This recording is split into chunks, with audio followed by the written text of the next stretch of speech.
On September 28, 2016, 14-year-old Jesse Osborne confessed to murdering his father and then driving his pickup truck to nearby Townville Elementary, where he opened fire.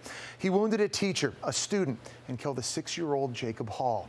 Jesse posted on social media that he wanted to be the worst school shooter in history and kill as many as 150 children. Now, a South Carolina court has decided that Jesse Osborne will be tried as an adult.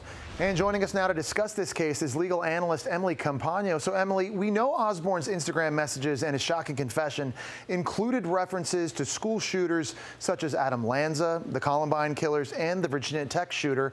So, in your opinion, is Osborne a copycat killer? Yes. Now, according to reports, 9 days before the killing, Osborne wrote on a private group chat, "I have to beat Adam Lanza, and if I get lucky, maybe 150. So not only was he apparently inspired by those infamous shooters, but he wanted to outdo them. In his 46-page confession, Osborne claimed he was bullied by other kids and treated poorly by his father. But on social media, he claimed that he wanted to kill his father in order to get the keys to the truck and drive to the nearby elementary school to commit this horrible crime. Osborne confessed that he had been planning the shooting for about a month. Emily, do we know about the moments leading up to the crime? Yes, in his confession, Osborne claimed that his father, who he alleged was abusive and often drunk, was giving him an especially hard time. Now, the 14-year-old claims that he retrieved his father's gun from the dresser and shot him 3 times in the head, killing him. Now, after he murdered his father, he took the keys to his father's truck and drove to the nearby elementary school, where he opened fire and killed little Jacob Hall. Note that his gun jammed, and if it hadn't, the carnage would undoubtedly have been far worse. Yeah, thankfully that gun did jam. Emily, you know, when you look back at Osborne's history, there are some things there. He was thrown out of middle school for bringing in a machete and a hatchet. You think when you look back at this, were there other red flags in his past, maybe some that were missed?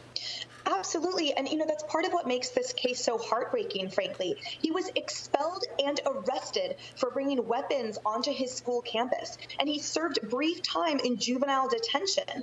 According to reports, he compulsively watched a video of kittens being mutilated and posted Instagram videos about the Columbine shooting. Now, court evidence showed, too, that at the point that he was homeschooled, he was obsessed with violent video games and was repeatedly searching the internet for information about guns and ultimately other shooters. And Emily, he was 14 years old at the time of the shooting, but it's now been decided that Osborne will be tried as an adult. How did the courts come to that decision? Well, you know, experts who interviewed him claimed that he had an almost total lack of remorse.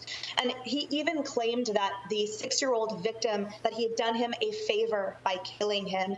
Evidence suggested, too, that his obsession with violence was still very much in place. And experts testified that he smiled while his crimes were being discussed. So it really has to do with the lack of remorse and his behavior following his arrest.